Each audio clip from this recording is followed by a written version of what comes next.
నమస్తే,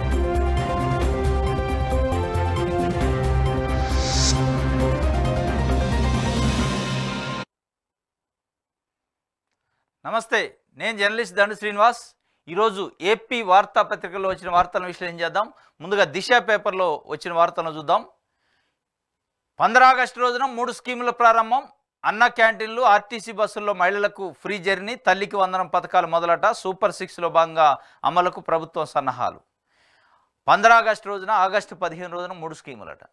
అందులో అన్న క్యాంటీన్లు, ఆర్టీసీ బస్సులో మహిళలకు ఫ్రీ జర్నీ, తల్లికి వందనం పథకాలు. తల్లికి వందనం అనేది పాతదే. అది అమ్మ ఒడి పేరుతో జగన్మోహన్ రెడ్డి 2019-24 మధ్య కాలంలో ప్రారంభించిండు. కుటుంబంలో ఒక విద్యార్థికి 20,000 రూపాయల చొప్పున ఇచ్చేది. దాన్ని అదే పేరుని తల్లికి వందనం మార్చారు. కానీ కుటుంబంలో ఎంతమంది విద్యార్థులు ఉంటే అంతమందికి కూడా 20,000 చొప్పున ఇస్తానని చంద్రబాబు నాయుడు గారు హామీ ఇచ్చారు. దానికి సంబంధించిన 3 స్కీములట. అన్న క్యాంటీన్లు, ఆర్టీసీ బస్సులో మహిళలకు ఫ్రీ జర్నీ. దాదాపు 2 నెలలుగా వస్తుంది. మహిళలు ఎదురు చూస్తున్నారు. ఎందుకంటే తెలంగాణలో ప్రమాణ స్వీకారం చేసిన నెక్స్ట్ డే నుంచే ముఖ్యమంత్రి రేవంత్ రెడ్డి దాన్ని ప్రారంభించడం. మహిళలకి ఆర్టీసీ బస్సులో ఉచిత జర్నీ, అది ఆర్టీసీ ఆర్డినరీ అండ్ ఎక్స్ప్రెస్ బస్సులలో కూడా. దీనికోసం ఎదురు చూస్తున్నారు. మొత్తానికి ఆగస్టు 15 వాళ్ళకి సంబంధించి తీపి కబురు అందబోతుంది. వాళ్ళకి సంబంధించి ఫ్రీ జర్నీ కార్యక్రమం స్టార్ట్ కాబోతుంది. కాబట్టి దాంట్లో కర్ణాటక, తెలంగాణలో ఆల్రెడీ అమలు చేస్తున్నారు. అక్కడ ఎదురవుతున్న సమస్యలు ఏంది, ఆ సమస్యలు ఇక్కడ ఎదురు కాకుండా ఏం చేయాలని దానిపైన కూడా అధికార యంత్రాంగం కొంత కసరత్తు చేసినట్టు తెలుస్తుంది. మరి దానిపైన ఏమైనా చర్యలు తీసుకుంటారా, లేదు తెలంగాణలో, కర్ణాటకలో ఎదురవుతున్న సమస్యలు ఎక్కడ కూడా ఉండే అవకాశం ఉందా అనేది మనకు లాంచ్ అయిన తర్వాత తెలుస్తుంది స్కీమ్. దాంతోపాటు అన్న క్యాంటీన్లట, తల్లికి వందనం పేరుతో సూపర్ 6లో భాగంగా అమలుకు సన్నాహకాలు చేస్తుంది అన్నట్టు ఒక వార్తనిచ్చారు. ఇంకోటి ఇక్కడేమో స్కీములు ప్రారంభం, ఇక్కడ రద్దు అట. రేషన్ పంపిణీ వాహనాల రద్దు, ఆ దిశగా ప్రభుత్వ నిర్ణయం. వీధి చివరిలో పెట్టి మాత్రమే పంపిణీ చేశారు. సీఎం చంద్రబాబు వివరించిన మంత్రి నాదెండ్ల మనోహర్. రేషన్ షాపుల ద్వారా సరుకులు ఇచ్చేలా ప్రణాళిక సిద్ధం చేయాలని ఆదేశం జారీ చేశారట. జగన్ ప్రభుత్వం ఎంతో గొప్పగా ప్రచారం చేసుకున్న రేషన్ బియ్యం పంపిణీ వాహనాల వల్ల లబ్ధిదారులకు ఎలాంటి ప్రయోజనం లేదని, వాటిని రద్దు చేసే దిశగా ప్రభుత్వం నిర్ణయం తీసుకునే ఆలోచన చేస్తున్నట్టు మంత్రి నాదెండ్ల మనోహర్ తెలిపారు. పౌర సరఫరాల శాఖపై సీఎం చంద్రబాబు శనివారం నిర్వహించిన సమీక్షలో ఈ వాహనాలపై చర్చ జరిగింది. ఈ వాహనాల వల్ల నష్టమే తప్ప లాభం లేదని మంత్రి, ఉన్నతాధికారులు సీఎంకి వివరించారు. రేషన్ షాపుల ద్వారా వివిధ రకాల సరుకులు ఇచ్చేలా ప్రణాళికను సిద్ధం చేయాలని చంద్రబాబు సూచించారు. రేషన్ షాపులు జగన్మోహన్ రెడ్డి గారు 2019-24 మధ్యలో దేశంలో ఎక్కడా లేని విధంగా ఇంటింటికి వెళ్ళి రేషన్ షాపు, ఏదైతే మొబైల్ రేషన్ షాపు, ఒక వ్యాన్లోనే రేషన్కి సంబంధించిన సరుకులు పెట్టి వాళ్ళ ఇంటి వద్దకే పోయి పంపిణీ చేసే కార్యక్రమం చేసిండు. దానికి మంగళం పాడుతుండ్రు, దాన్ని రద్దు చేస్తుండ్రు. దానివల్ల నష్టాలు ఉన్నాయట. అంటే పేద ప్రజల ఇంటికి పోయి ప్రభుత్వం రేషన్ బియ్యాన్ని, రేషన్ సరుకులను సరఫరా చేస్తే నష్టాలు ఉంటాయి. ఇది చంద్రబాబు నాయుడు గారు, కూటమి ప్రభుత్వం ఇప్పుడు ఆలోచిస్తుంది. ఏదైనా పేద ప్రజల ఇంటికి కాళ్ళ ముంగటకి తీసుకుపోవద్దు, గుమ్మం ముంగటకి తీసుకుపోవద్దు, వాళ్ళని తిప్పాలి. వాళ్ళని ఆఫీసుల చుట్టూ, అది పెన్షన్ కావచ్చు, అది రేషన్ బియ్యం కావచ్చు, ఇంకోటి కావచ్చు, XYZ ఏదైనా కావచ్చు అనే పద్ధతి ఏమన్నా ఫాలో కాబోతుందా, లేదు దానివల్ల ఖర్చు ఎక్కువ అవుతుంది కానీ ఫలితం తక్కువ అవుతుందని దాని మీద, కానీ మొత్తానికైతే దానివల్ల ఉపయోగం లేదని అయితే ఒక డెసిషన్కి వచ్చారు ప్రభుత్వం. దాంట్లో మంత్రి నాదెండ్ల మనోహర్ కూడా స్పష్టంగా చెప్పారు, దీనివల్ల ఉపయోగం లేదు, ఖర్చు పెరుగుతుంది తప్ప ప్రజలకు ఉపయోగం లేదు కాబట్టి దీన్ని రద్దు చేద్దామని. కానీ ప్రజలు ఉపయోగించుకున్నారు, ఉపయోగపడ్డారు, దానివల్ల సంతోషించారు, దానివల్ల లబ్ధి పొందారు. మరి ఏ విధంగా ఉపయోగం లేదంటారో తెలియదు కానీ మొత్తానికైతే రేషన్ ఈ పంపిణీ చేసే వ్యవస్థను రద్దు చేసి రేషన్ షాప్కి మళ్ళీ ఎప్పటి లెక్క పోవాలి. ఆ రేషన్ షాప్ దగ్గరే తెలుగుదేశం పార్టీ నాయకులు పెత్తనం చేస్తారు. ఆ రేషన్ షాపులన్నీ ఇప్పటివరకు ఎవరు నిర్వహించినా కానీ ఇప్పటి నుంచి తెలుగుదేశం పార్టీ కార్యకర్తలకు ఇవ్వాలని తెలుగుదేశం పార్టీ నాయకులు ఎక్కడెక్కడి కండిషన్స్ పెడుతున్నారు, బెదిరిస్తున్నారు అధికారులు. మరి అక్కడ పెట్టి ఈ పచ్చ టోకెన్ల వ్యవహారం ఏమైనా తెస్తారా అంటే, పచ్చ టోకెన్ తీసుకొచ్చిన వాళ్ళకే రేషన్ బియ్యం వేస్తాం, పచ్చ గుర్తుకు ఓటేస్తారంటే, సైకిల్ గుర్తుకు ఓటేస్తారంటే రేషన్ బియ్యం ఇస్తాం అని ఏమైనా కండిషన్స్ పెడతారా తెలియదు. కానీ మొత్తానికైతే ఇంటింటికి వచ్చి రేషన్ బియ్యం ఇచ్చే కార్యక్రమానికి మంగళం పాడతారట. ఇది జరుగుతున్నది. డబ్బులు ఊరికే రావు, అడ్డంగా బుక్ అయిన లలిత జ్యువెలరీస్ అధినేతట. డబ్బులు ఊరికే రావు అని మనకి టీవీలలో ఏ టీవీ ఆన్ చేసినా ఇది ఒక యాడ్ వస్తుంటుంది. ఒక బోడుగుండా ఆయన వస్తాడు, డబ్బులు ఊరికే రావు, మీకు మా దగ్గర నాణ్యమైన బంగారం ఉంటుంది, మీరు తూకం ఎడబెట్టుకోండి, పక్క షాపుకు పోయి అవసరమైతే కంపేర్ చేసుకోండి, పక్క షాప్ కంటే ఎప్పుడు కూడా మాకు తక్కువ ధర ఉంటుంది, ఒక 1500 అని ఈయన ప్రచారం చేసుకుంటాడు. ఆయనే దానికి యజమాని, ఆయనే స్వయంగా యాడ్లు ఇస్తూ ఉంటాడు. దానికి సంబంధించి ఒక వార్త దిశ పేపర్ ఇచ్చింది, ఏందో చూద్దాం.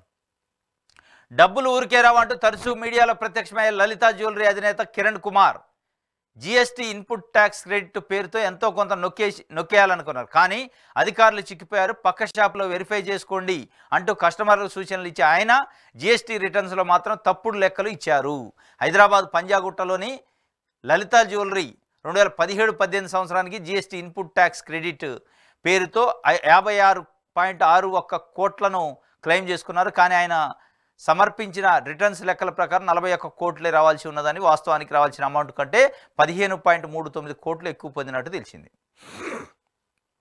ఇది డబ్బులు ఊరికే రావు, కానీ 15 కోట్లు ఎట తీసుకున్న ప్రభుత్వం నుంచి అనేది ఇప్పుడు ప్రశ్న. డబ్బులు ఊరికే రావు, పక్క షాపుకు పోయి మీరు తూకాన్ని కాటాన్ని కంపేర్ చేసుకోండి, పోల్చుకోండి, చూసుకోండి అన్నాడు. మరి మీరు ప్రభుత్వాన్ని ఎట్లా టోకరా చేశారు? ప్రభుత్వాన్ని చీటింగ్ చేశారు కదా ఒక విధంగా. మరి ప్రభుత్వాన్నే 15 కోట్ల రూపాయలకి టోకరా చేసి చీటింగ్ చేసిన వ్యక్తి నిజంగా ప్రజలకి నాణ్యమైన బంగారం ఇస్తాడా? నిజంగా ప్రజలకు చెప్తున్న మాటలన్నీ నిజమేనా? యాడ్లలో చెప్పి డబ్బులు ఊరికే రావు, డబ్బులు ఊరికే రావని నీకు తెలిసే 15 కోట్ల రూపాయల డబ్బులు దొడ్డిదారిలో ప్రభుత్వం నుంచి క్లెయిమ్ చేసుకోవడానికి చేసుకున్నావు కూడా. మరి నీకు తెలియదా 15 కోట్లు ఉట్టినే రావు ప్రభుత్వానికి సంబంధించి? ప్రజల సొమ్ము అది.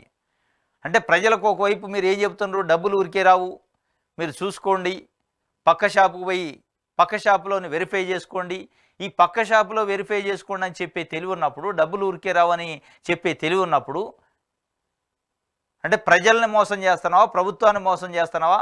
ఇప్పటికే ప్రభుత్వాన్ని 15 కోట్ల రూపాయలు మోసం చేసినావు అంటే ప్రజలను కూడా నువ్వు మోసం చేస్తున్నావు అనేది దీని అర్థం. ఇవన్నీ అబద్ధం. డబ్బులు ఊరికే రావు అనేది, పక్క షాపులో వెరిఫై చేసుకోండి అనేది, ఈ వెరిఫై అన్నీ చేసుకోగలిగే వాళ్ళు లక్షల మంది, కోట్ల మంది ప్రజలను వెరిఫై చేసుకోండి అనేవాటి నువ్వెందుకు వెరిఫై చేసుకోవాలా? నీ రిటర్న్స్ ఏంది? నీకు రావాల్సింది ఏంది? 51 కోట్లు రావాల్సింది 41 కోట్లు రావాల్సింది 56 కోట్లు ఎట్లా క్లెయిమ్ చేసినావు? అన్నీ తెలిసే ప్రభుత్వాన్ని మోసం చేసినావు అంటే ప్రజలను కూడా మోసం చేస్తున్నావా అనేది ఒక ప్రశ్న. ఇది ఆయనకు సంబంధించి ఒక వార్తని దిశ పేపరు ఇచ్చింది. త్వరలోనే కౌలు రైతు చట్టం అట, చిట్ట చివరి రైతులకు న్యాయం చేయడమే తప్ప ప్రభుత్వం లక్ష్యం. సహకార సంఘాలను గాడిలో పెడతాం. అంబేద్కర్ రాష్ట్ర స్థాయి సమీక్ష సమావేశంలో అచ్చెన్నాయుడు ఆప్కాబ్ రాష్ట్ర స్థాయి సమీక్షంలో మంత్రి అచ్చెన్నాయుడు చెప్పాడు, త్వరలో కౌలు రైతు చట్టం వస్తుందట. చిట్ట చివరి రైతు వరకు న్యాయం చేయడమే మా ప్రభుత్వ లక్ష్యం. సహకార సంఘాలను గాడిలో పెడతారట. ఆప్కాబు రాష్ట్ర స్థాయి సమీక్ష సమావేశంలో వ్యవసాయ శాఖ మంత్రి చెప్పిండు. ఇది దిశకు సంబంధించి.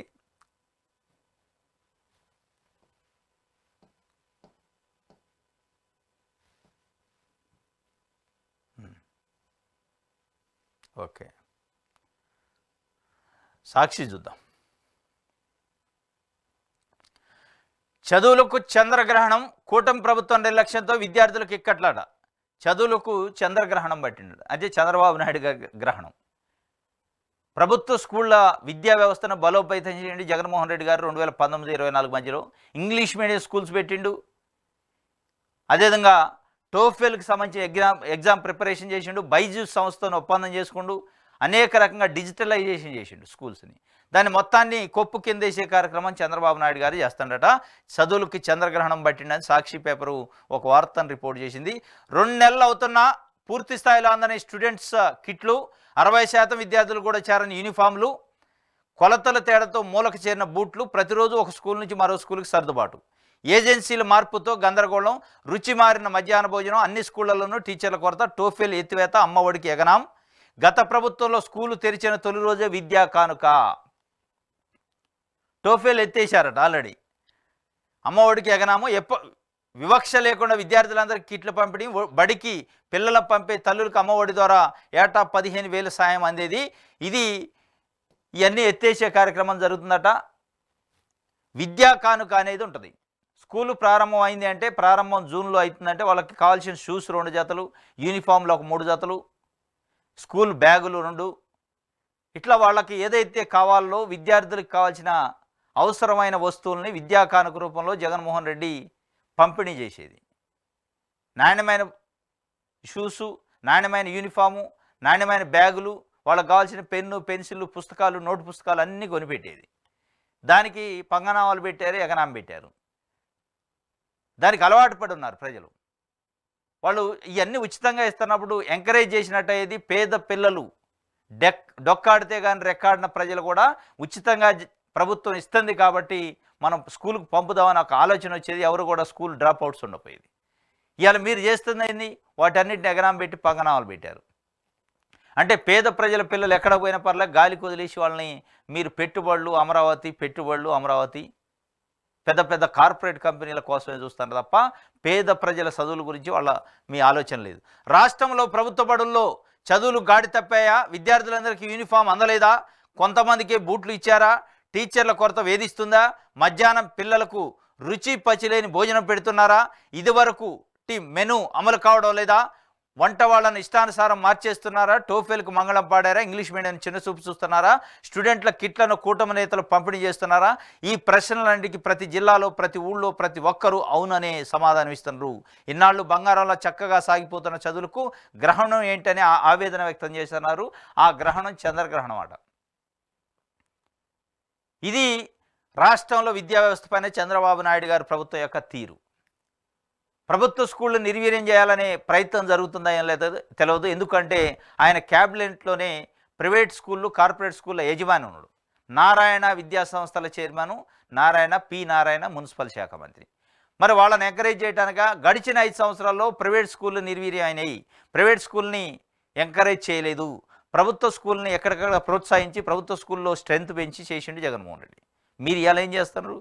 ప్రభుత్వ స్కూల్ని తగ్గించి ప్రభుత్వ స్కూల్ని నిర్వీర్యం చేసి మీ చుట్టూ ఉండే కార్పొరేట్ స్కూళ్ళ యాజమాన్యులకి లాభం చేయాలనే ఒక ప్రయత్నం జరుగుతుంది అనేది అర్థమవుతుంది మనకి స్పష్టంగా. ఇప్పుడు ఇంగ్లీష్ మీడియాన్ని ఎత్తేయాలని ఇదే ఎల్లో మీడియా, ఇదే తెలుగుదేశం పార్టీ నాయకులు, తెలుగుదేశం పార్టీ మీడియా సంస్థలు ఇంగ్లీష్ మీడియం ఎట్లా పెడతారు, తెలుగు మీడియాన్ని చంపుతారా అన్నారు. ఇప్పుడు ఆ కార్యక్రమం చేయబోతున్నారు. ఇంగ్లీష్ మీడియాన్ని చంపి తెలుగు మీడియాన్ని తీసుకొస్తారు పేద పిల్లలకి. కానీ పెద్దోళ్ళ పిల్లలు, పెట్టుబడిదారులు, బడా బాబులకు సంబంధించిన పిల్లలు ఇంగ్లీష్ మీడియంలో చదవాలి. మొత్తం నారాయణ విద్యా సంస్థలు ఇంగ్లీష్ మీడియంలో ఉంటాయి. మొత్తం శ్రీ చైతన్య విద్యా సంస్థలు ఇంగ్లీష్ మీడియంలో ఉంటాయి. వాటికి రాదు. వాటిలలో తెలుగు మీడియం చంపినట్టు కాదు. ఎందుకంటే తెలుగుదేశం పార్టీ నాయకులకు సంబంధించిన స్కూళ్ళు కాబట్టి. వింత వాదన అన్నమాట.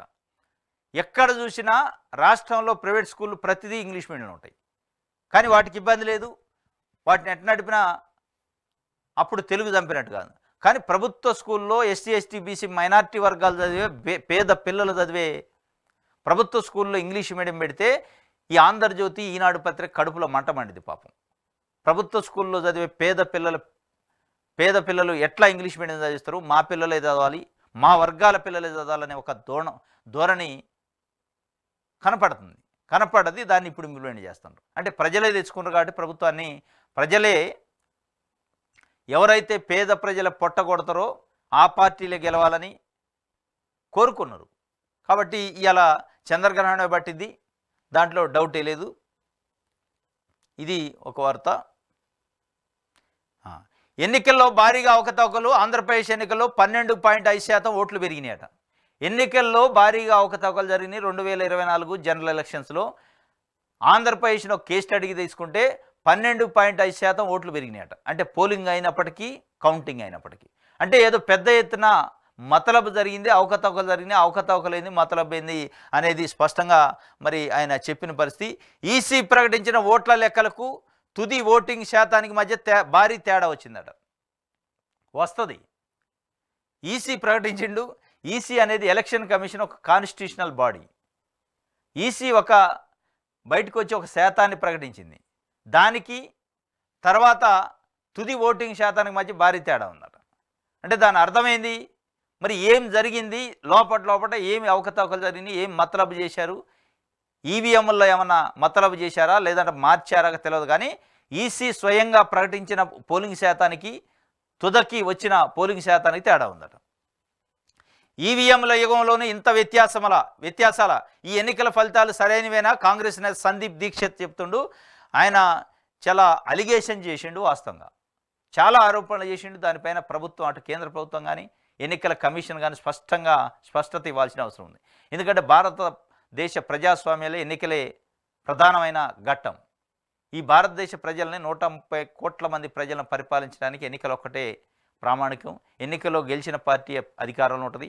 కానీ ఆ ఎన్నికల్లో గెలుపు అనేది అవకతవకలతోని, మతలబులతోని, లోపల గందరగోళంతో గెలిస్తే అది ప్రజాస్వామ్యం గెలిచినట్టు కాదు, ఈవీఎంలు గెలిచినట్టు. ఇది ఈవీఎంలు మ్యానిపులేట్ చేసో ఈవీఎంలతో గెలిచిన ప్రభుత్వం ప్రజలతో గెలిచిన ప్రభుత్వం కాదు, ప్రభుత్వం కాదు. అది ప్రజాస్వామ్య ప్రభుత్వం కాదు. ప్రజాస్వామ్య ప్రభుత్వం అంటే ప్రజలు స్పష్టంగా ఏ అభిప్రాయంతో ఉన్నారో ఆ పార్టీలు గెలిస్తే, ప్రజలు ఏ పార్టీని గెలిపించాలనుకుంటున్నారో ఆ పార్టీ గెలిస్తే తప్ప అది ప్రజాస్వామ్యం గెలిచినట్టు కాదు. ఈవీఎంలు ఏ పార్టీని గెలిపించాలనుకుంటే ఆ పార్టీ గెలిస్తే అది ప్రజాస్వామ్యం కాదు, అది ఈవీఎంల స్వామ్యం అయింది అనేది ఆయన చెబుతుండు. ఇటీవల సార్వత్రిక ఎన్నికల్లో భారీ ఎత్తున అవకతవకలు జరిగాయని కాంగ్రెస్ పార్టీ ఆరోపించింది. ఎన్నికల సమయంలో ఆంధ్రప్రదేశ్లో ఎన్నికల సంఘం తొలుత ప్రకటించిన ఓట్ల శాతం కంటే తుది ఓటింగ్ 12.5% పెరగడం పట్ల ఆ పార్టీ నేత సందీప్ దీక్షిత్ విస్మయం వ్యక్తం చేశారు. ఢిల్లీలోని కాంగ్రెస్ పార్టీ ప్రధాన కార్యాలయంలో శనివారం జరిగిన మీడియా సమావేశంలో సందీప్ దీక్షిత్ మాట్లాడారు. ఈ సందర్భంగా ఓట్ ఫర్ డెమోక్రసీ అనే సంస్థ నివేదికను ఉటంకిస్తూ ఆయన పలు ఆరోపణలు చేశారు. ఎన్నికల సమయంలో ఎన్నికల సంఘం ప్రకటించిన ఓట్ల లెక్కలకు తుది ఓటింగ్ శాతానికి మధ్య భారీ తేడా ఉందన్నారు. ఈవీఎంల యుగంలోనూ ఇంత వ్యత్యాసాలు ఉండటం పట్ల ఆయన ఆశ్చర్యం వ్యక్తం చేశారు. ఇలా వచ్చిన ఎన్నికల ఫలితాలు సరైనవేనా అని నిలదీశారు. ఎట్లా సరైనది? ఆ ఎన్నికల ఫలితాలు ఈవీఎంల ఫలితాలు అంటారు. ఈవీఎంల స్వామ్యం ప్రజాస్వామ్య పద్ధతులు వచ్చిన ఎన్నికల ఫలితాలు కాదు. నిజంగానే మీరు అన్నట్లు ఏది ఓట్ ఫర్ డెమోక్రసీ అనే సంస్థ ఇచ్చిన లెక్కల ప్రకారం మీరు ఆరోపిస్తున్నట్లు తుది ఓటింగ్కి వాళ్ళు అనౌన్స్ చేసిన ఓటింగ్ శాతానికి 12.5% అంటే మామూలు విషయం కాదు. ఏదో 0.5 0.25 కాదు, 12.5%. 12.5% ఓట్ల తేడా మీరు ఎన్నికల సంఘం ప్రకటించినప్పటికీ తుది ఓటింగ్ శాతానికి తేడా ఉందంటే అది తప్పనిసరిగా ప్రజాభిప్రాయం మేరకు వచ్చిన రిజల్ట్ కాదు. అది ప్రజలు కోరుకున్న రిజల్ట్ కాదు. అది ఈవీఎంలు కోరుకున్న రిజల్ట్, ఈవీఎంలని హ్యాక్ చేసిన రిజల్టే అని అనుకోవాల్సిన పరిస్థితి, అలా చర్చలు జరగాల్సిన పరిస్థితి.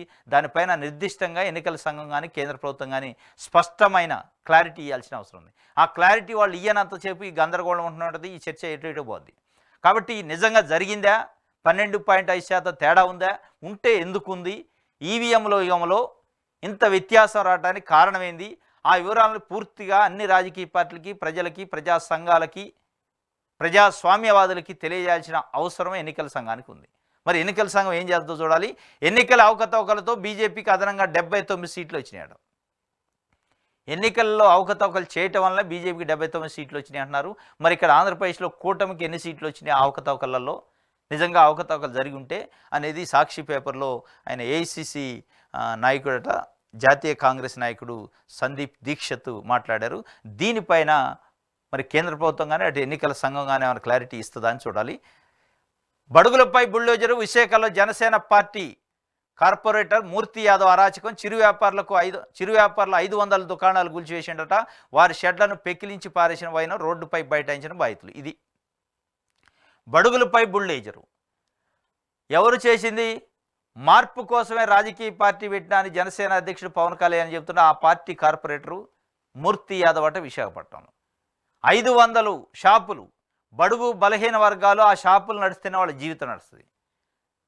ఆ షాపుల్లో చిన్న చిన్న వ్యాపారాలు చేసుకుంటున్న కుటుంబం గడుస్తుంది, లేదంటే కుటుంబం రోడ్డున పడే పరిస్థితి. కానీ వాళ్ళని బుల్డోజర్లు పెట్టి రోడ్డున పడేసిండి అలా కుటుంబాలని ఆ మూర్తి యాదవ్. మరి ఏ మార్పు కోసం జనసేన పార్టీ వచ్చింది? ఏ మార్పును చూపిస్తుంది? ఈ మార్పా మీరు చూపించేది? పేద ప్రజల చిరు వ్యాపారుల పొట్టగొట్టడం మీ మార్పా? 500 మంది పేద కుటుంబాల పొట్టగొట్టి పేద కుటుంబాలను రోడ్డును పడేయటం జనసేన పార్టీ పవన్ కళ్యాణ్ కోరుకున్న మార్పా?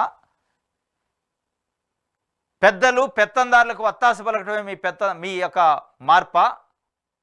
అనేక రకాల ఇన్సిడెంట్లు రోజు జరుగుతున్నాయి రాష్ట్రంలో. అత్యాచారాలు జరుగుతున్నాయి, మర్డర్లు జరుగుతున్నాయి. ఎస్ఐల్ని సిఐల్ని కాలర్ పట్టుకున్నారు తెలుగుదేశం పార్టీ నాయకులు. ఇసుక దందా నడుస్తుంది. ఇది ఐఏఎస్ ఆఫీసర్ను స్వయాన రేషన్ దుకాణం తనిఖీకి పోతే మేము తెలుగుదేశం పార్టీ అధికారంలోనే ఎంత ధైర్యం రా నీకు మా షాపులకు వచ్చి తనిఖీ చేయడానికని ఒక సామాన్య తెలుగుదేశం పార్టీ కార్యకర్త కూడా ఒక ఐఏఎస్ ఆఫీసర్ని బెదిరించే స్థాయికి వచ్చింది. ఈ మార్పుల కోసమా జనసేన పార్టీ పెట్టింది? దాంతోపాటు నిన్న మీ కార్పొరేటరే 500 షాపులను ధ్వంసం చేసిండట బుల్డోజర్ పెట్టి. 500 మంది పాపం రోడ్డును పడ్డారు, రోడ్డు ఎక్కి నిరసన వ్యక్తం చేశారు. కాబట్టి పవన్ కళ్యాణ్ గారు ఈ మార్పు కోసం వచ్చినట్టే అది ప్రకటించాలి. లేదు ఇది తప్పు అంటే ఏదైతే మూర్తి యాదవ్ ఉండో కార్పొరేటర్ 500 షాపులను ధ్వంసం చేయించిన వ్యక్తి, ఆయన మీ పార్టీని సస్పెండ్ చేయండి, కేసులు పెట్టండి, ఆయన పైన క్రిమినల్ కేసులు పెట్టి జైలుకు పంపండి. అప్పుడు మీ చిత్తశుద్ధి మీ కమిట్మెంట్ నమ్ముతుంది తప్ప మీరు ఒకవైపు మార్పు అంటారు, ఇంకొక వైపు ఏ మార్పో చెప్పరు. ఒకవైపు మార్పు అని చెబుతారు, ఇక్కడ అత్యాచారాలు, మర్డర్లు, దాడులు, ధ్వంసాలు జరుగుతున్నాయి, వీటిపైన మాట్లాడరు. కాబట్టి మరి మీరు కోరుకున్న మార్పు ఇది అయితే అది చెప్పండి, ఈ మార్పునే మేము కోరుకుందని. ఇది ఒకటి జరుగుతుంది. ఇగో చూడు, రక్షక భటుడి రక్షణ. ఇది రక్షక భటుడికి పోలీసులకే రక్షణ కావాల్సి వచ్చింది ఇలా. అంటే పోలీసులు కూడా గన్మెన్లు పెట్టుకొని పోవాల్సిన పరిస్థితికి వచ్చింది. కాలర్ పట్టుకొని ఎస్ఐని, సబ్ ఇన్స్పెక్టరు బాపట్ల జిల్లా బట్టిప్రోల్లో ఎస్ఐ చొక్కా పట్టుకున్న టీడీపీ కార్యకర్త తాండవ కృష్ణ, తాండవం చూపించిండు ఆయన. తాండవ కృష్ణ తెలుగుదేశం పార్టీ కార్యకర్త. ఎస్ఐని గల్లా పట్టుకుండు. మరి ఎస్ఐనే గల్లా పట్టుకునే పరిస్థితి ఒక తెలుగుదేశం పార్టీ కార్యకర్తకు వస్తే, ఆ పరిస్థితి తెలుగుదేశం పార్టీ కార్యకర్తల్లో ఉంటే, అంత ఉన్మాదం ఉంటే సామాన్య ప్రజలకి ఏ విధంగా న్యాయం జరిగింది?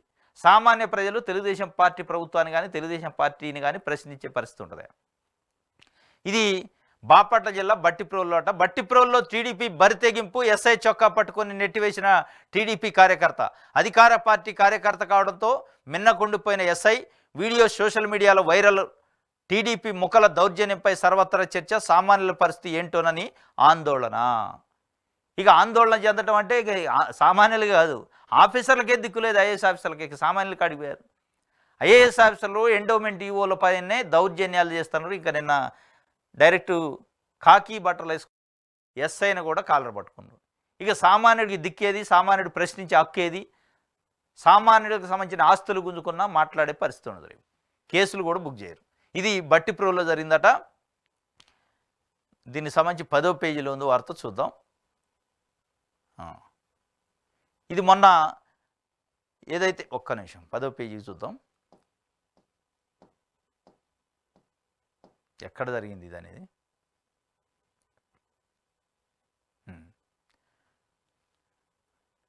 టీడీపీ నేతల ఆగడాలకు అడ్డు అదుపు లేకుండా పోతున్నా. ఒకవైపు వైఎస్ఆర్సీపీ నేతల కార్యకర్తలపై దాడులకు పాల్పడుతున్నారు, ఆస్తులు ధ్వంసం చేస్తూ విధ్వంసం సృష్టిస్తున్నారు అని చెప్పి బాపట్ల జిల్లా వేమూరు నియోజకవర్గం బట్టిప్రోల్లో జరిగిన టీడీపీ కార్యకర్త ఆదిన తాండవ కృష్ణ అనే వ్యక్తి నగర ఎస్ఐ కోటేశ్వరరావు చొక్కా పట్టుకుని నెట్టివేయడం దుర్భుషలాడటం ఇందుకు నిదర్శనం. ఇదట విన్నవించినా కూడా వినలేదట. వైఎస్ఆర్సీపీ వేమూరు నియోజకవర్గ ఇన్ఛార్జి వరికూటి అశోక్ బాగు, బట్టిపోలుకు చెందిన టీడీపీ కార్యదర్శి తానుకుంట్ల సాయి బాలు నియోజకవర్గంలో పేకాట, కోడి పందాల నిర్వహణపై ఆరోపణలు చేసుకున్నారట. ఈ ఆరోపణలపైన ఇద్దరు ప్రతి సవాళ్ళు చేసుకొని బహిరంగ చర్చకు సిద్ధం చౌరస్తాలంటే పోలీసులు సెక్షన్ 30 కింద ఆ చర్చని అనుమతించలేదు. దానికోసం తెలుగుదేశం పార్టీ నాయకులను అవజారస్ చేసి మీరు బయటికి వెళ్ళొద్దు, లా అండ్ ఆర్డర్ ఇష్యూ ఉందంటే ఎస్ఐని చొక్కా పట్టుకొని నీకు ఎంత ధైర్యం మమ్మల్ని ఆపటానికి అని చెప్పి దుర్భుషలాడిన పరిస్థితి. ఇది జరుగుతున్నది. మరి ఇక చూడాలి ఏం జరిగింది అనేది. ఇక ఇట్లుందనమాట, ప్రజాస్వామ్యం నిలిచింది, నిజం గెలిచింది అని తెలుగుదేశం పార్టీ నాయకులు చెప్తారు. ఈ నిజం గెలవటం కోసమా మరి ఏందనేది.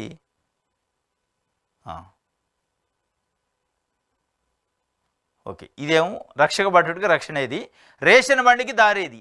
రేషన్ బండికి దారి ఉండదు. ఇక రేషన్ బండ్లని ఇంటింటికి వచ్చేదాన్ని ఆయన రద్దు చేస్తారు ముఖ్యమంత్రి. వీళ్ళు తెలుగుదేశం పార్టీ కూటమి కార్యకర్తలు రేషన్ షాపుకు కావాల్సిన రైసు, మిగతా ఆ మెటీరియల్ సరుకులు తీసుకొస్తుంటే రేషన్ బండిని ఆపారట. ఆ లారీని ఆపి ఏం చెప్తున్నారు, రేషన్ బండి మా ఊళ్ళోకి వస్తే తగలబెడతాం, విధ్వంసం చేస్తాం, తగలబెడతాం. ఈ విధ్వంసం కానీ, ఈ తగలబెట్టుడు కానీ, ఈ అరాచకం కానీ, ఈ దౌర్జన్యం కానీ ఎక్కడా కూడా ఎల్లో మీడియాకి కానీ ఎల్లో పార్టీకి కనపడవు. ఇది ధర్మాగ్రహం అంటారు వాళ్ళు. ఇది విధ్వంసం కాదు, ఇది దౌర్జన్యకాండ కాదు, ఇది అరాచకం కాదు, ఇది ప్రజాస్వామ్యయుతం అని అటు ఎల్లో మీడియా కానీ ఎల్లో పార్టీ నాయకులు చెప్తారు. కానీ ప్రజలకు రావాల్సిన రేషన్ బియ్యాన్ని తెస్తుంటే ఆ సరుకులను ఆపేతి మీ బండిని తగలబెడతా, మా మనిషికి రేషన్ డీలర్ ఇస్తే తప్ప మేము ఊళ్ళోకి రానియము, ప్రజలను పస్తులు బండబెడతాం, ప్రజలకు రావాల్సిన బియ్యాన్ని ఆపుతాం, తగలబెడతాం అంటున్నారు తెలుగుదేశం పార్టీ నాయకులు. ఇది ప్రకాశం జిల్లా ఇళ్ల చెరువు వద్ద రేషన్ లారీని అడ్డుకొని అధికారులను బెదిరిస్తున్న టీడీపీ కార్యకర్తలు. రేషన్ లారీ ఈడ అధికారులు, తెలుగుదేశం పార్టీ కార్యకర్తలు తగలబెట్టమే అంటున్నారు. అవసరమైతే అందులో రేషన్ డీలర్ను కూడా వేసి తగలబెట్టినా ఆశ్చర్యం లేదు. డీలర్ను మార్చండి, మా వారికే షాప్ ఇవ్వండి, అప్పటి వరకు బియ్యం బండి రానివ్వం. ప్రకాశం జిల్లా ఇళ్ల చెరువులో టీడీపీ నేతల బరితెగింపు. 2 సార్లు వచ్చిన రేషన్ బియ్యం లారీ ఊరు బయట నిలిపేతో పోలీసు బందోబస్తు వచ్చినా అడ్డుకొని దౌర్జన్యం. 3వ తేదీ వచ్చిన గ్రామస్తులకు అందని రేషన్ బియ్యం. ఇది ఇప్పుడు జరుగుతున్న మార్పు, ఇప్పుడు జరుగుతున్న ప్రజాస్వామ్య ప్రజాపాలన. రేషన్ బండిని 3 సార్లు వచ్చిందట ఇప్పటికీ. పోలీసులతో వచ్చినా కానీ పోలీసుల్ని దుర్భాషలాడి, అధికారులను దుర్భాషలాడి వెనక్కి పంపారు తప్ప ఎట్టి పరిస్థితుల్లో మా మనిషికి రేషన్ డీలర్ ఇచ్చిన తర్వాతనే మేము రేషన్ షాపుకు సంబంధించిన సరుకుల్ని ఊళ్ళోకి రానిస్తాం, లేదంటే తగలబెట్టేస్తాం డైరెక్ట్, అంతే. అధికారులు ఏం మొత్తుకుంటున్నారు, అట్లా నిబంధనలు ఒప్పుకోవు, ఉన్న వాళ్ళని మార్చడం లేదని. ఇది తెలుగుదేశం పార్టీ ప్రజాస్వామ్యం నిలబడ్డదనేది. ఇది ప్రజాపాలన అంటే. వాళ్ళ ఇష్టం వచ్చినట్టు ఒక రెడ్ బుక్ రాజ్యాంగాన్ని అమలు చేస్తూ చేతిలోకి చట్టాన్ని తీసుకొని వ్యవహరిస్తున్నారు. దీనిపైన నోరు మెదిపే ప్రయత్నం అటు పవన్ కళ్యాణ్ కానీ ఇటు చంద్రబాబు నాయుడు గారు చేయట్లా. అంటే దీని అర్థం వెనక ప్రతి దగ్గర పెన్షన్ల పంపిణీ దగ్గర తెలుగుదేశం పార్టీ నాయకులు ఉండి పంచాలి, రేషన్ షాపుల దగ్గర తెలుగుదేశం పార్టీ నాయకులకి ఇవ్వాలి, వాళ్ళే పంచాలి. అంటే తెలుగుదేశం పార్టీయే రేషన్ ఇస్తుంది, పెన్షన్ ఇస్తుంది, ప్రతి స్కీమ్ ఇచ్చేది తెలుగుదేశం పార్టీ ఫండ్ నుంచి ఇస్తున్నట్టు క్రియేట్ చేసి తెలుగుదేశం పార్టీ వైపే అందరూ ఉండే ప్రయత్నం చేసుకోవడానికి ఇది చట్ట ప్రకారం జరగట్లే. ఇది జరుగుతున్న పరిస్థితి. దీనికి సంబంధించి వార్తనిచ్చింది. ఇంకోటి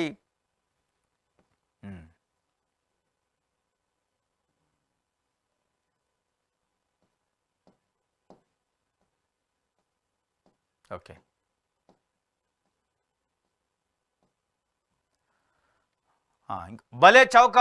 భలే మంచి చౌక బేరం అట. రేషన్ బియ్యం బ్లాక్ మార్కెట్ తరలించే ముఠాతో అనంతపురం ఎమ్మెల్యే రాయబారాలు. ఈ ఆడియోలోని సంభాషణలు ఇలా ఉన్నాయట. పేదల కడుపు నింపే రేషన్ బియ్యాన్ని నల్లబజారుకు తరలించే ముఠా కండగా నిలిచి కాలు కదపకుండా కోట్ల రూపాయలు కూడబట్టుకోవాలని అనంతపురం అర్బన్ ఎమ్మెల్యే దగ్గుబాటి వెంకటేశ్వర ప్రసాద్ పథకం రచించారు. ఈ మేరకు రేషన్ బియ్యం తరలించే ముఠా సభ్యులతో బేరం కుదిరించే పనిని తన మామకు అప్పగించారు. ఆయన రంగంలోకి దిగి అనంతపురం టౌన్లో బియ్యం కొనుగోలు చేసి వాటిని గోదాములకు చేర్చి జిల్లా సరిహద్దులు దాటించి నల్ల బజార్లో అమ్ముకునేదాకా అన్ని రకాల సహాయ సహకారాలు అందిస్తామని ముఠా సభ్యులకు భరోసా ఇస్తున్నారు. తమను కాదంటే కేసులు పెట్టించి లోపల ఇస్తామని బెదిరిస్తున్నారు. ప్రస్తుతం ఇందుకు సంబంధించిన స్వయాన ఎమ్మెల్యే దగ్గుబాటి వెంకటేశ్వర ప్రసాద్ మామ గంగారాం చౌక బియ్యాన్ని కార్డుదారులు, డీలర్ల నుంచి సేకరించిన నల్ల బజారుకు తరలించే ముఠాకు సహకరిస్తున్న ఓ మహిళతో ఫోన్లో మాట్లాడిన ఆడియో నెట్టింట్లో వైరల్ అవుతుంది. అనంతపురం జిల్లా MLA, Anantapuram urban MLA Daggubati Venkateswara Prasad నల్ల బజారుకు రేషన్ బియ్యం తరలించే, బ్లాక్ చేసి అమ్మే ముఠాతోని సంబంధాలు పెట్టుకొని ఆ ముఠా దగ్గర సెటిల్మెంట్లు చేసుకుంటాడట. ఈ నియోజకవర్గంలో, ఈ జిల్లాలో ఉన్న మీరు రేషన్ బియ్యాన్ని బ్లాక్ చేసి అమ్మేదానికి ప్రతిదానికి మేము సహకరిస్తాం, మాదేంది మీదేంది, మాకు ఎంత వాటా ఇస్తావు, నువ్వెంత తీసుకుంటావు చెప్పు, నీకు ఎక్కడా కూడా అటు రెవెన్యూ కానీ పోలీస్ యంత్రాంగం మమ్మల్ని పట్టుకోకుండా మేము చూసుకుంటాం, మాదే అధికారం, మమ్మల్ని ప్రజలు గెలిపించారు కాబట్టి ప్రజల నోటికాడ బియ్యాన్ని మీరు నల్ల బజార్లో అమ్ముకోవడానికి మేము సహకరిస్తాం, నాకేమిస్తాం అనేదాన్ని దగ్గుబాటి వెంకటేశ్వర ప్రసాద్ వాళ్ళ మామకు అప్పచెప్పిండట. ఆ ముఠాతో సెటిల్మెంట్ చేయి మాట్లాడని ఆయన ఫోన్ మాట్లాడిన సంభాషణ బయటకు వచ్చింది. ఈయన ఎవరో కాదు, 3 రోజుల క్రితం ఇదే వెంకటేశ్వర ప్రసాద్ పేకాట జూదము క్లబ్బును తెరిపించే బాధ్యత నాది, అధికారికంగా చంద్రబాబు నాయుడు గారి దగ్గరకు పోయి నేను మాట్లాడి రాష్ట్ర వ్యాప్తంగా కూడా పేకాట క్లబ్బులను తెరిపించే బాధ్యత నాది, పేకాట ఆడుకోండి, కుటుంబాలను కూల్చుకోండి అనే నినాదాన్ని తీసుకున్న వ్యక్తి ఆయన. పేకాట కోసం ఉద్యమం చేస్తారట ఆయన. పేకాటలని మళ్ళా పునరుద్ధరించడానికి ఉద్యమం చేస్తాడు. జగన్మోహన్ రెడ్డి ప్రభుత్వం ఆ జూదాన్ని అరికట్టింది, ఆ జూదాం మీద ఉక్కుపాదం మోపింది. లేదు దాన్ని ఉక్కుపాదం మోపితే మనం బతకలేము, మన సెటిల్మెంట్ నడవు, దాన్ని నేను తీసుకొస్తా అని పూచి ఇచ్చిండు. ఎవడైనా ఒక ఎమ్మెల్యేగానో ఎంపీగానో గెలిస్తే ప్రజాప్రతినిధిగా ఉంటే ఏం చేస్తారు, ప్రజలకు కావాల్సిన తాగునీరు, సాగునీరు, నిత్యావసర వస్తువులు, విద్యను, వైద్యము అందటానికి నేను హామీ ఇస్తాను, నేను పోయి ముఖ్యమంత్రి గారు కొట్లాడుతూ అంటారు. కానీ జూదం కోసం కొట్లాడే నాయకుడిని చూస్తాను. అదే ఎమ్మెల్యే ఈ దగ్గుబాటి వెంకటేశ్వర ప్రసాద్. ఈయన ఇయ్యాల మళ్ళీ ఇది ఒక జూదం, నల్ల బజార్లకు తరలించే జూదం, దీన్ని కూడా ఆయన తీసుకుండట. ఇది ఒక వార్తని సాక్షి ఇచ్చింది. ఇది సాక్షి పేపర్లో ఇచ్చిన వార్తలకు సంబంధించి ఆంధ్రప్రభ చూద్దాం. రాజధానిలో సందడే సిఆర్డీఏ వేగంగా అడుగులు, అంతర్గత రహదారులపై దృష్టి, సిబ్బంది నియామకాలకు నోటిఫికేషన్, రహదారుల పొడిగింపునకు ఏడీసీ ప్రతిపాదనలు ఓకే. జాతీయ రాష్ట్ర రహదారులతో అమరావతి రోడ్ల అనుసంధానం. రాజధానిలో సందడి ఉంది కానీ రాష్ట్రంలో మిగతా దగ్గర ఎక్కడ లేదు. రాజధానిలో ఒక్క దగ్గరే సందడి ఉంటే సరిపోదు. రాజధానితో పాటు రాష్ట్ర వ్యాప్తంగా ఉన్న పట్టణాల్లో పల్లెల్లో సందడి ఉండాలి, ప్రజలు సంతోషంగా ఉండాలి. కానీ మీరు పల్లెల్ని పట్టణాలని రాష్ట్రాన్ని వదిలేశారు, ఓన్లీ రాజధానినే పట్టుకున్నారు. రాజధానిలో సందడి ఉండి రాజధానిలో రోడ్లు వేసి రాజధానిలో సాగునీరు వస్తే సరిపోదు. రాష్ట్ర వ్యాప్తంగా ఉన్న ప్రజలకు సంబంధించి అనేక సమస్యలున్నాయి, వాటిని పట్టించుకోవాలి. వాటిని పట్టించుకున్న నాదులు లేడు. రాజధానిలో సందడి, రాజధానిపైనే కేంద్రీకృతం చేసిండు చంద్రబాబు నాయుడు గారు. మళ్ళా ఈ మిగతా అన్నీ వదిలేసిండు. రాజధానికి ఎవరిని పట్టుకురావాలి, పెట్టుబడులు పెట్టాలి, రాజధానికి ఏ యూనివర్సిటీ తేవాలి, ప్రైవేట్ యూనివర్సిటీలు, ప్రైవేట్ సంస్థలు, ప్రైవేట్ కంపెనీలు, ప్రైవేట్ పారిశ్రామికవేత్తలను పట్టుకురావాలి, వాళ్ళతో డిస్కషన్ చేయాలి అనే పద్ధతిలో ఉంది తప్ప ప్రజలకు సంబంధించి మాట్లాడే పరిస్థితి లేదు. మిగతా ప్రజల్ని రాష్ట్రాన్ని పట్టించుకునే పరిస్థితి లేదా అనే ఒక వాతావరణం ప్రజల్లో చర్చ జరుగుతుంది.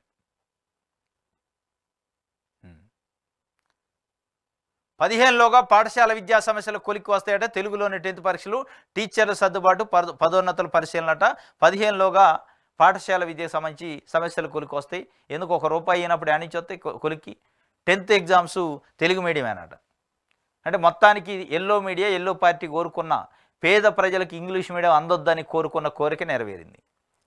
ప్రభుత్వ స్కూల్లో కేవలం తెలుగు మీడియం ఉండాలి, ఇంగ్లీష్ మీడియంలో ఉండొద్దు, పేద ప్రజలు ఇంగ్లీష్ మీడియం చదవద్దు, పై చదువులకు పోవద్దని వాళ్ళు ఒక ఎజెండా పెట్టుకున్నారు. ఆ ఎజెండాను అమలు చేస్తారు ఇవాళ ప్రజాప్రభుత్వం అనే పేరుతో. మళ్ళీ ఒకవైపు ప్రైవేట్ స్కూళ్ళు, నారాయణ, శ్రీ చైతన్య లాంటి కార్పొరేట్ స్కూల్లో తెలుగు మీడియం అనే ముక్క మాట్లాడరు, తెలుగు అనేది ఉండదు, ఓన్లీ ఇంగ్లీషే ఉంటుంది. అక్కడైతే పేద ప్రజలకు సంబంధించిన వాళ్ళు ఉండరు, పెద్దోళ్ళకి సంబంధించిన పిల్లలు ఉంటారు, వాళ్ళకి సంబంధించిన స్కూళ్ళు కాబట్టి వాళ్ళు చదవాలి, వీళ్ళు చదవద్దు. ఇది వాళ్ళు ప్రజలు కోరుకొని తెచ్చుకున్న గవర్నమెంట్ కాబట్టి ప్రజలు వాళ్ళకు నచ్చింది, ప్రజలకు వ్యతిరేకమైన వ్యవహారాలు చేస్తున్నారు.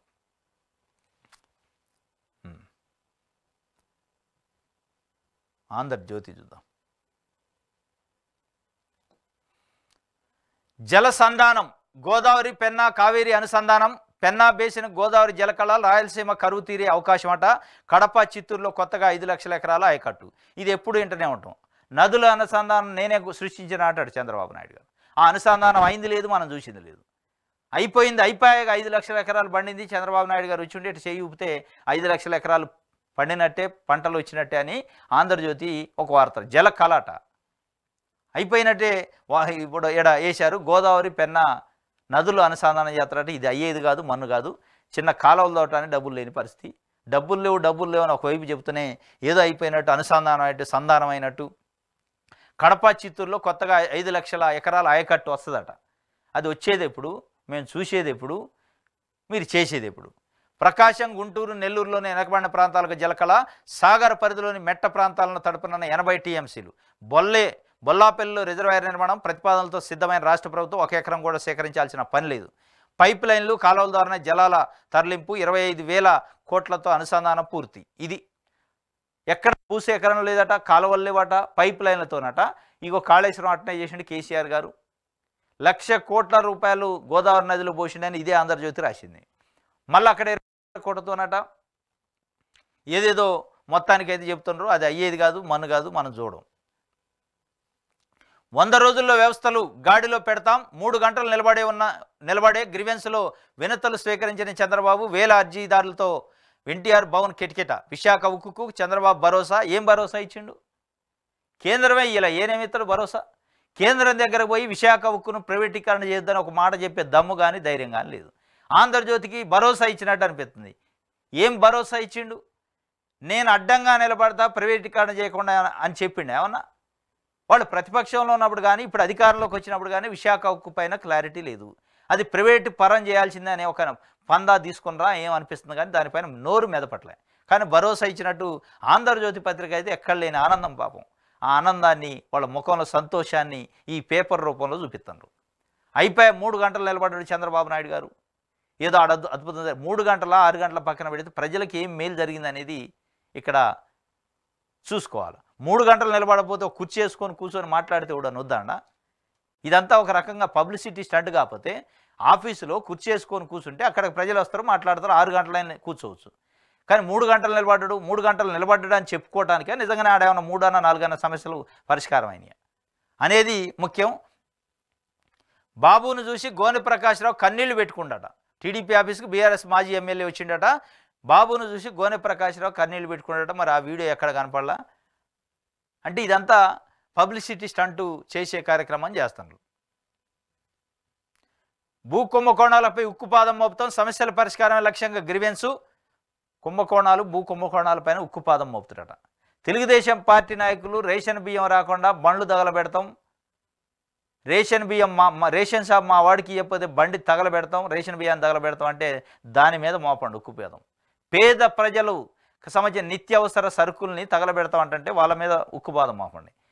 తెలుగుదేశం పార్టీ ఒక కార్యకర్త ఒక ఎస్ఐని డ్యూటీలో ఉన్న ఎస్ఐని కాలర్ పట్టుకొని నెట్టేసి బూతులు తిట్టిండు, వాళ్ళపైన ఉక్కుపాదం మోపండి. అప్పుడు మీకు సామాన్యులకు న్యాయం చేసినట్టయింది. ఎట్లా మీరు భూమాఫియా పైన ఉక్కుపాదం మోపరు మనలేదు.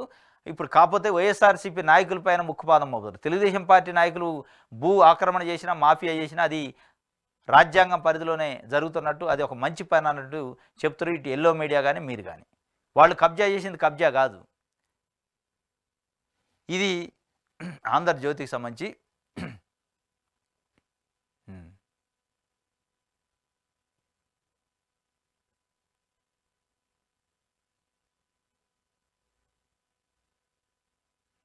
ఇది ఆంధ్రజ్యోతిలో వచ్చిన వార్తలకు సంబంధించి. ఎన్డీఏ కూటమిలో ఎస్సీ కోటా సెగట. సుప్రీంకోర్టు తీర్పుపై కూటమిలోని పలు పార్టీల నేతల బగ్గు. తీర్పుపై అప్పీల్ చేస్తామన్న కేంద్ర మంత్రులు చిరాగ్ పాస్వాన్, అత్వాలే. ఇది మొత్తానికి ఎన్డీఏ కూటమిలో మొత్తానికి ఒక సెగలు కూటమికి ఎస్సీ విభజన వర్గీకరణకు సంబంధించి సెగలు అయినాయట. ఎన్డీఏ కూటమిలో భాగస్వామ్యపక్షం ఉన్న చిరాగ్ పాస్వాను, రామ్దాస్ అత్వాలే ఇద్దరు కూడా దీన్ని తీవ్రంగా ఖండించారు. వర్గీకరణ ఎట్టి పరిస్థితుల్లో జరగనీయం, అవసరమైతే సుప్రీంకోర్టులో అప్పీల్ వేస్తామని చెప్పారు. అంటే ఒకవైపు నరేంద్ర మోడీ మేము అనుకూలం వర్గీకరణకు అంటాడు, ఇక్కడే చంద్రబాబు నాయుడు గారు మేము అనుకూలం మేమే తీసుకొస్తాం అంటాడు. ఇంకొక వైపు అదే కూటమిలో ప్రభుత్వంలో ఉన్న మంత్రులే మేము పోయి అప్పీల్ చేస్తాం అంటున్నారు. ఇది ఎంతవరకు విభజన అయ్యే అవకాశం ఉంది? ఈ విభజన జరిగిద్దా లేదా మళ్ళా వర్గీకరణ పేరుతోని మోసం చేసే కార్యక్రమం చేస్తారా? వర్గీకరణ కాకుండా చేసే కుట్ర ఏమైనా జరుగుతుందా? ఒకవైపు మోడీ తలకాయ ఊపుతూనే మద్దతు ఇస్తూనే ఇంకొక వైపు వీళ్ళని రెచ్చగొడతాడా అనేది మరి ఏంటి అనేది తెలవని పరిస్థితి. కానీ ఎస్సీ వర్గీకరణ కోసం దాదాపు 30 సంవత్సరాలు పోరాటం చేసి మందకృష్ణ మాదిగ ఆధ్వర్యంలో దాన్ని సాధించుకున్నారు పాపం. దాన్ని మళ్ళా ఏదో ఒక రకంగా పక్కకు పెట్టే ప్రయత్నం జరుగుతుందా? దాంట్లో ఈ ఎన్డీఏ కూటమికి సంబంధించిన నాయకులు పాత్ర ఉందా అనేది అర్థం కాని పరిస్థితి. కానీ కూటమికి అయితే సెగ తగిలిందట. ఆ సెగ మొత్తానికి ఆ సెగలో మళ్ళా మాదిగలు బలి కావాల్సి వస్తుందా ఏందనేది అర్థం కాని పరిస్థితి. ఇది ఆంధ్రజ్యోతికి సంబంధించి.